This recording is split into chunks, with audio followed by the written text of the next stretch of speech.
पुरै उयो पो डढेछ पो त हौ। सबै साफ गरेर बाह्रमा डढेछ। आमामा त्यस्तो गर्यो क्या।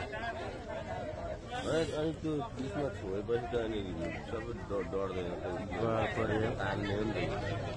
कस्तो बिजोग गर्छ। ल हेर्नुहोस् त यो हात्तीको यहाँ बिजोग भएपछि करेन्ट लागेछ यहाँनिर। पोल टच भएछ यहाँ टक्कसँगले। काठको पोलमा चाहिँ उसले ठेलेर हो कि के भएर हो, यो त एकदम खतराजनक पनि भयो। मान्छेलाई पनि त यसो छोयो भने त जाने थियो नि त होइन। यसमा थोरै ध्यान दिनुपर्ने भयो।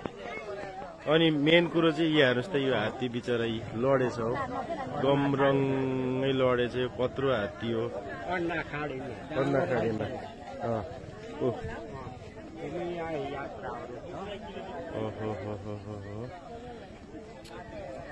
बमरङ्गै लडेछ हौ।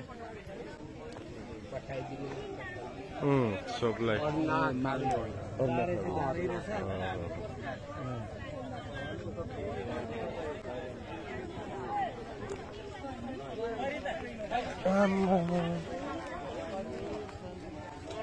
पुरै उयो पो डढेछ पो त हौ।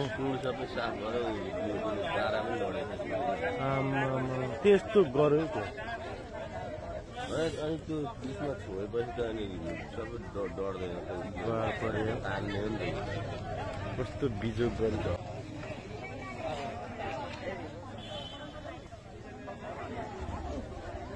ल हेर्नुहोस् त यहाँ यत्रो जन्तु पनि यसरी ढल हो यहाँनिर, होइन त?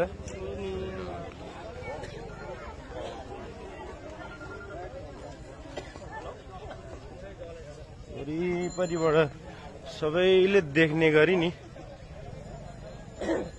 गराइदिनु पर्यो। यसरी पुरै डढेछ। कत्रो हो त।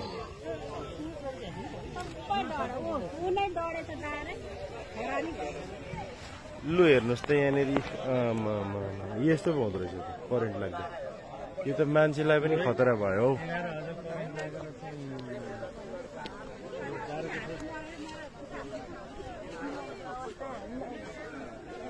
ल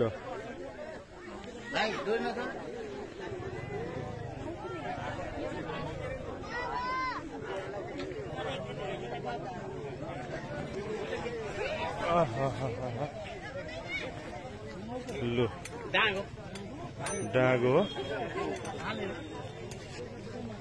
यसरी ढलेछ है। यो यसरी ढलेछ, डागो रहेछ।